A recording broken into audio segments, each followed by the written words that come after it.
Mangan সাংকালাংয়ের bridge ভেঙে পড়ার পর লাচুংয়ের চুংথাংয়ে আটকা পড়েছে ১৫০০-এরও বেশি পর্যটক।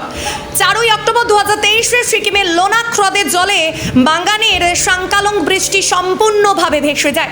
এরপর চলতি বছরের সাংকালংয়ে তিস্তা নদীর ওপর নির্মিত নতুন সেতুটি বৃহস্পতিবার বিকালে তিস্তার বন্যায় ভেঙে পড়ে। মঙ্গন জঙ্গু এবং চুংথাংয়ের সাথে গ্যাংটকের একমাত্র সংযোগকারী রাস্তা হলো সাংকালাং ব্রিজ। সিকিম প্রশাসন সূত্রে জানা গিয়েছে, সেতু ভেঙে পড়ায় এখনো পর্যন্ত জঙ্গু, চুংথাং, লাচেন ও লাচুং সাংকালাংয়ের যোগাযোগ বিচ্ছিন্ন হয়ে গেছে।